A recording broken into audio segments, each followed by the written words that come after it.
Fantasy Baseball Podcast. I'm your host, Colby Conway, at Colby or Conway on X, Twitter, whatever we're calling it. That machine.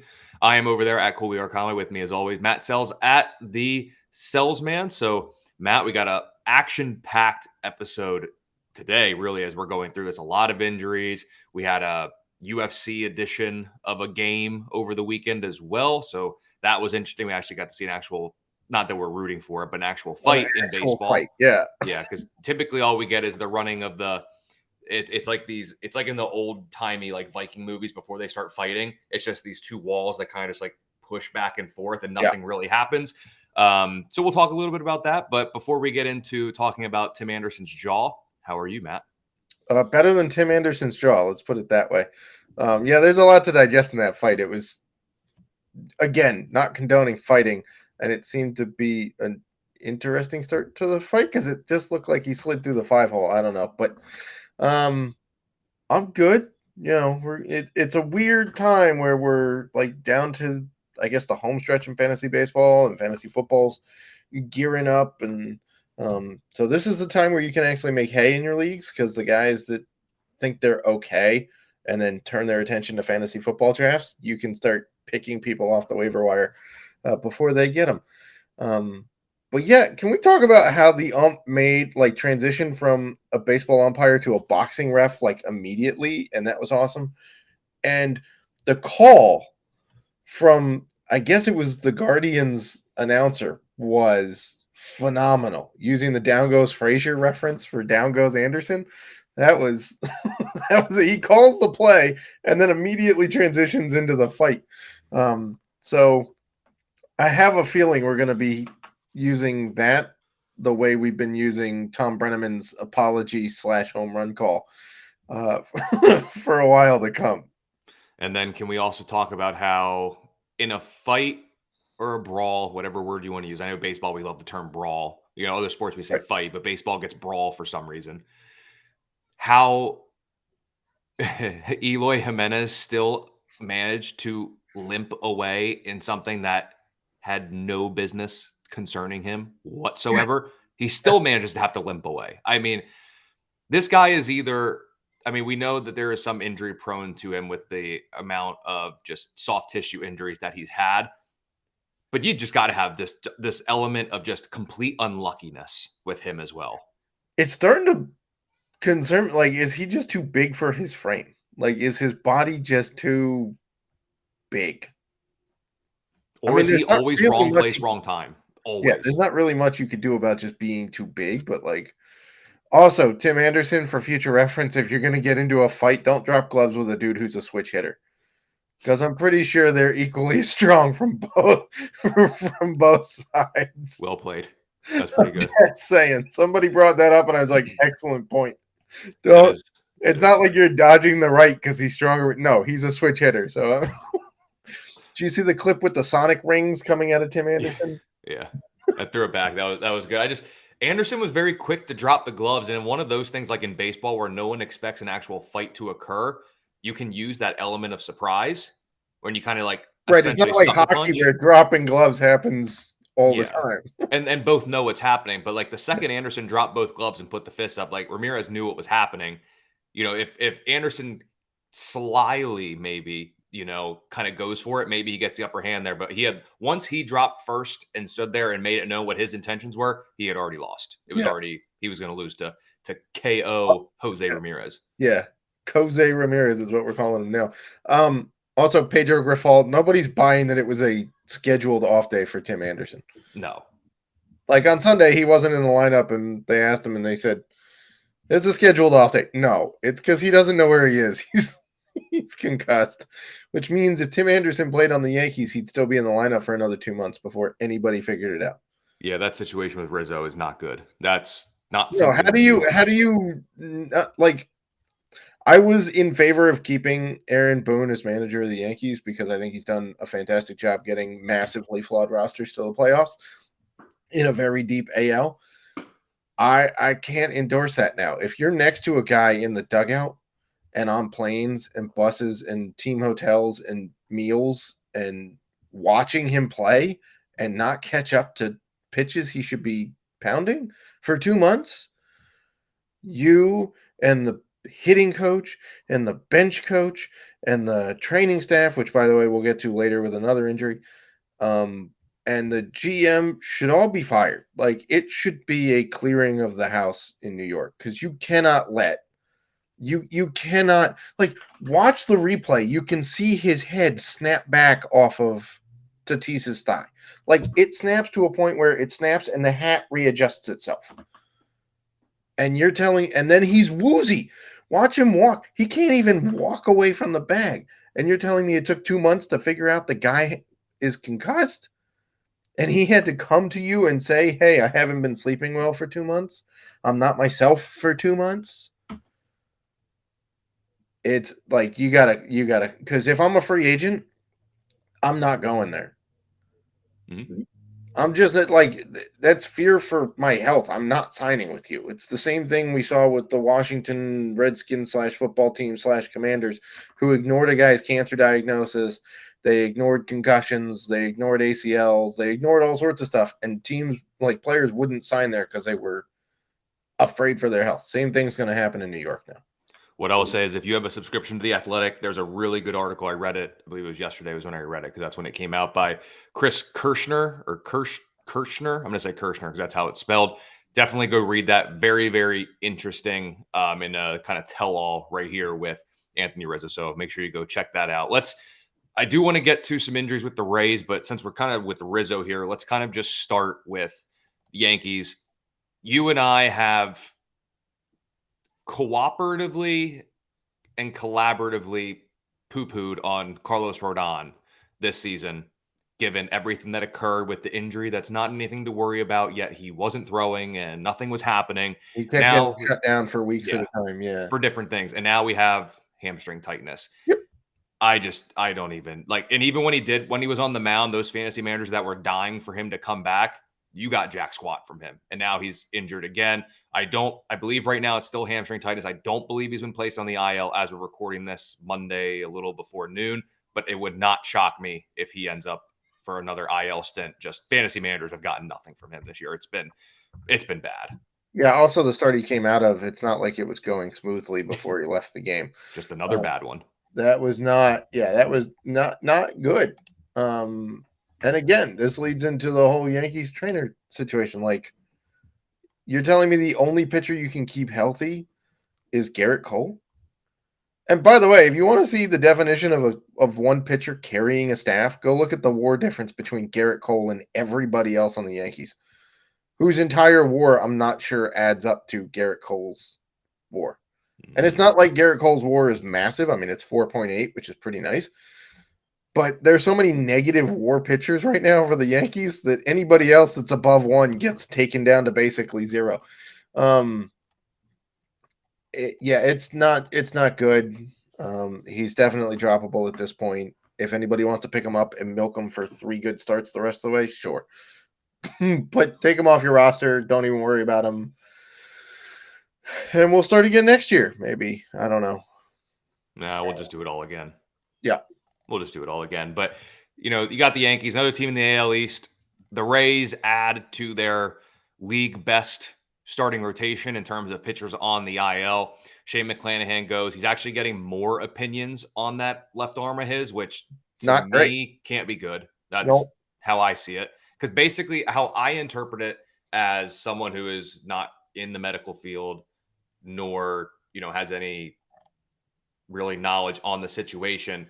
Typically, to me, from what I've seen, when you get the second opinion, that means you didn't like the opinion of the first.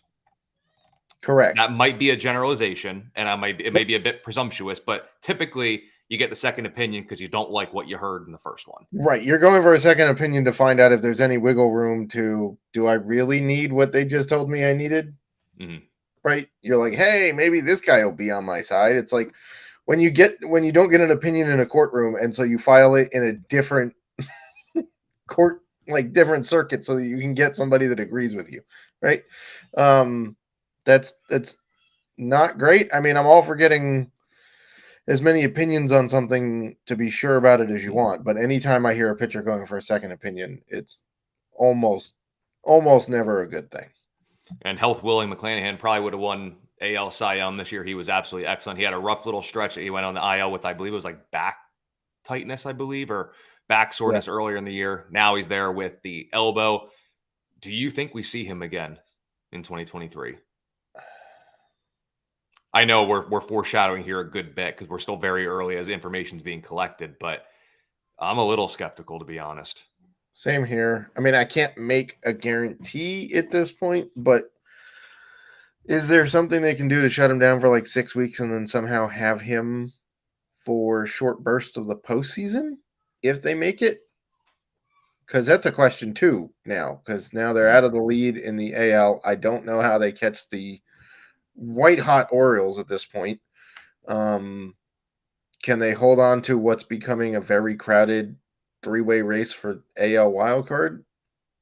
Not without a Cy Young winner not anchoring your, and Glasnow is not like healthy either, and he's supposed to be coming back and I don't know. That was the next one I was going to say. He was scratched Sunday with back spasms. So that one, maybe days, maybe try to push a start back one. But I will say he's got issues. That Victor Robles was scratched in May with back spasms, and we didn't see him until mid-June. And then he came back with lower back tightness, and we haven't seen him since. Now, outfielder versus pitcher, slightly different. But at this point, with all of the issues with Tampa's pitching, I'm not saying it's a few days. I would love to believe that, but I don't know. Yep, and that IL rotation just gets stronger for God. It might be the greatest rotation in the history of baseball on the injured list. McClanahan, assuming Glasnow does, which he may not, but McClanahan, Glasnow, Jeffrey Springs, Rasmussen, Shane Baz. It's like 4 aces and a second. You know how on Immaculate Grid, just because we talked about this the other day, on Immaculate Grid, you got the player, they have to play a game. Mm-hmm. Totally forgot about it. All I was doing was going for rarity score, and one of those was Pirates and Rays, and it was the upper right-hand corner. And without even thinking, I was like, well, obviously there's Glasnow. People probably know Austin Meadows. Baz. No one's going to put Shane Baz. Put it in there. I get it wrong. Yeah, because he hasn't technically pitched for the... Yep. All I was worried about was that stupid rarity score. Yeah. I figured he would be the one. Hilariously, you know who the most popular answer was? The guy received in that trade. Oh, yeah, Archer. I didn't even think about Archer on that side. I was like, yeah, people know him. People know Glasnow. People know Meadows. Baz. And I typed it in, click submit. I saw it go red, and I go, I'm better than that. I put G-Man Choi. That's a good one. That was probably pretty low on the rarity score there for you. Surprisingly not, actually. Yeah. It was like 13%, 15%. I don't know. Archer was at like 27. But yeah. I love those Pirates ones, or like with the football ones, and I get a Texans one because that's where I can get the super low rarity score because no one cares about those two teams if we're being honest. But anyway, Josh Jung left thumb fracture because he tried to field a line drive. He should have been thinking about our fantasy team. Screw it. Texas is going to score enough anyway. Just let the ball go through. Doesn't matter. But now he's going to be out. This one's bad too. Like I don't think we see him. A broken thumb, and that's how you grip a bat. That's where. You need that for the power. We've seen hand/thumb injuries affect power. Yep. Yeah, I'm pessimistic on Jung. I mean, even if he comes back, I don't know that you're it may just be for the playoffs, which not fantasy playoffs. We're talking actual playoffs, like Jim Mora. It's not great. He tried to field a Jorge Soler 110-mile-an-hour line drive, and even though it hit the glove, it broke his thumb through the glove. So that. That's impressive from Soler. Yep, I can resonate with that. I had a dislocated thumb in college on the glove, just catching, hit the glove wrong, dislocated the thumb. So I feel with him there. Luckily, if I didn't catch that, it would have hit me somewhere else where it probably would have hurt a lot more. Whereas for him, he just could have let it go to the outfield. But hey, who am I to say there? Jazz Chisholm, hamstring cramp. I thought that he had pulled his hamstring. Apparently, it's just a cramp. To me, I'm thinking day to day, but the glass man himself. I mean, he's the Buxton of the NL. I know. I mean, I don't even know what to make of it. I mean, if you own him, it's just going to be a wild ride. It's the equivalent. Yeah, it's the equivalent of having, since we're in fantasy football season, we can start saying this, but back in the day, and as a Texans fan, owning Arian Foster Hardly practiced, was Yep. always questionable Yep. every Sunday. Even if he was 100% healthy, they felt like they just slapped the questionable tag on him. Like Jazz Chisholm, managing him in fantasy baseball is going to be a ride. It's just, Yep. unfortunately, you're playing for that next injury, and it sucks to say it, but it's just kind of how it is. Yeah, you and I talked about this. I have a decision to make in a keeper league coming up, as if I give up something to extend Jazz Chisholm for next year at a reasonable cost, or just toss him back, or extend him and then hope somebody takes the bait and trades me. It's just tough. But when he comes back, like he came back and jacked 2 home runs, and then he had a hammy cramp. So it's like you got to play him when he's in there. Yep. And then one of the last ones here, Joe Musgrove shut down for 3 weeks with shoulder inflammation. As we look at the Padres, 3 games out of the wild card, they pretty much need all the help they can get in that rotation. You cannot rely on Rich Hill down the stretch. That's just not going to work for you there. So fantasy manager's going to be without him for 3 weeks. You got to figure at that point at least a rehab start or 2. And then at that point, you're probably either down the stretch in fantasy, or if you're in head-to-heads points leagues, you're probably pushing playoffs at that point. That first start back, you can't really trust them. So that's another, half week that you're waiting to deploy him. Well, hold on. Let's do the timeline here. We're in the first week of August. This is August 7th, right? Mm-hmm. So the news came out a couple days ago. So if we count from August 4th when it was broken, add 3 weeks to that, so 21 days. We're talking the 25th of August. So at minimum, you're getting them for 3 weeks in September. At best. That's assuming the inflammation goes down and he comes back and gets like 2, it goes down. He's on the mound the last week of August for a rehab start, does 1 more the first week of September, and then you're getting him the second, third, and fourth week of September / weekend into October. What if the inflammation's not down? What if they need to extend that holding period? So yeah, it's a tough spot. You're getting him for basically 4 more starts at best? Might be 2 or 3. Mm-hmm. Well, when you look at it too, like I'm looking at here for like on ESPN, they have the Tristan Cockcroft does the fantasy baseball forecaster for week 18, which is August 7th to August 13th. Standard leagues on ESPN play a 21-week regular season. If you don't adjust anything, right there's your 3 weeks. Now you go to playoffs. And this is assuming everything goes right. Oh, so ESPN Standard League shut off the first week in September. They don't run into football season then. All standard leagues play a fixed 21-week season. Then you go into playoffs. So that might be 1-week matchups or 2-week matchups. But yeah, I mean, it just all depends, like depending on how you You're go. not having the rest of the regular season in fantasy baseball. That's for sure. He is out there. And then Boston's 3-7 in their last 10. As I'm looking at it here, lost 4 in a row, 5 games out of the wild card. They could be getting Chris Sale and Trevor Story back, but too little, too late, you think here? Probably. I mean, can we trust Sale to stay healthy at this point? Because he's going to walk through a fence and somehow blow something up. I don't like. Talk about unlucky. This dude. I think didn't he tear something mowing his yard last year or something? Like he had some weird.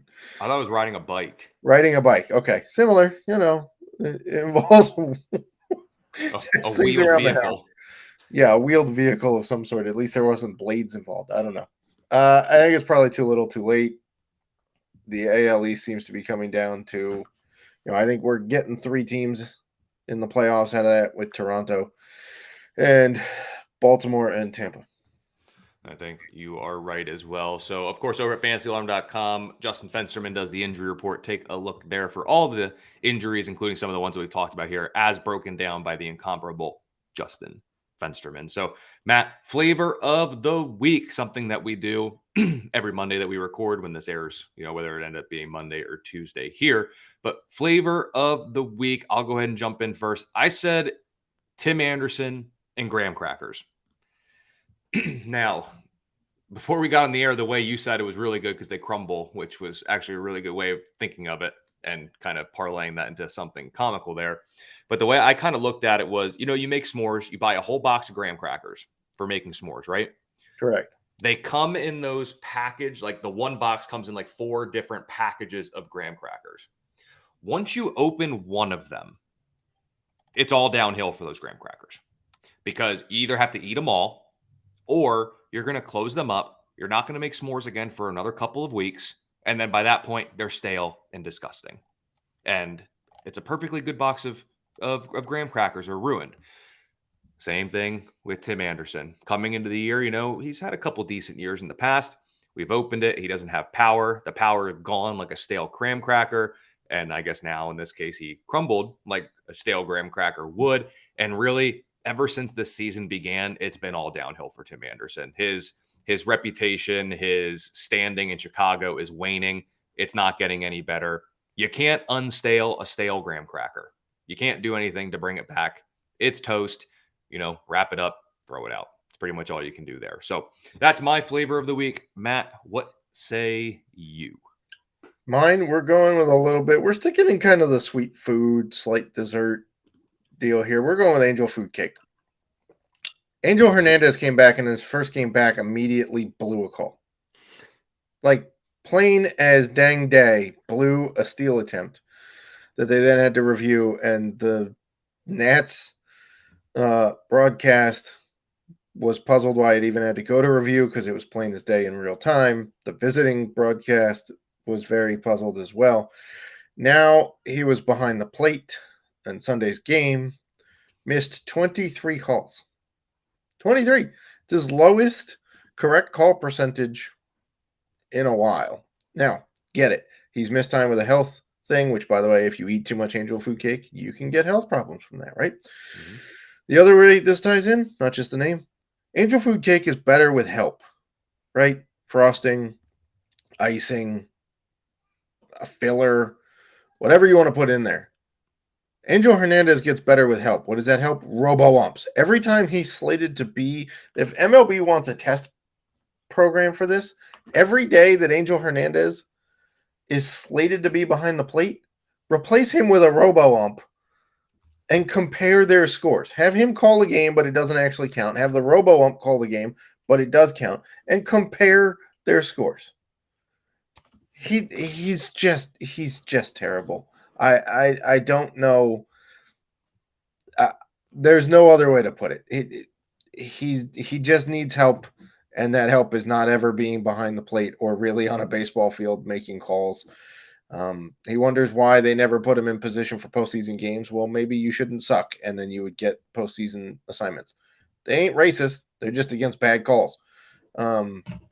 It's really that simple. Angel Hernandez is a joke and a punchline, which is kind of sad. He's a tenured ump. I get it. He's had some good moments, but in the last decade, it's been nothing but just stale, bad calls. Like if you leave an Angel Food Cake out too long. Yep. Food goes stale. It's hard to make it unstale. It's just kind of the motto of this week's flavor of the week. And Matt, with the remaining time that we have here, we'll go to everyone's favorite game show here. Name that player. So first up, Matt, is an AL East second baseman, middle infielder, however you want to call it. So after being a 28th round draft pick in the 2017 draft, I reached AAA last season. And prior to getting called up this year, I was hitting 275 with 21 home runs, 9 stolen bases, and a .553 slug across 87 games. This weekend, I became the first player in Major League Baseball history to collect 9 hits and 2 home runs over my first 3 big league games. And based on the way the lineup has shaken out in the past couple of days, Matt Selz, I have to ask you, am I the new 3-hole hitter for my American League East ball club? Who am I, and what do we make of me for fantasy baseball purposes? Are you 24-year-old, 28th ranked Toronto Blue Jays prospect Davis Schneider? In this instance, I sure am. Yeah. First of all, can we talk about how I'm shocked? Flat out, absolutely shocked at the 120-plus year history of MLB that no player has ever come up and had 9 hits and 2 homers in their first 3 games. Except first 3 games. How is that possible? That something like that you would think, sure, it's a good 3-game stretch. How has that never happened in the history of baseball with, I don't know, 23,000 plus players coming? It's shocking. I guess Davis Schneider is one of one. It's amazing. And let's not pay attention to the fact that he's 5'9". First of all, that's impressive. Second of all, the middle infielders are generally shorter. Jose Altuve's put the height debate to bed for like a decade now. I think he may get more playing time than Paul DeJong. Because A, they didn't give up anything to get Paul DeJong, and B, Paul DeJong can't make the only time he ever makes contact is going over the fence. Other than that, he's not making a lot of contact. So sure, give the 24-year-old young guy the run of it while Bichette is injured and ailing, and their second base position is kind of up in the air because they haven't really gotten anything out of that position all year.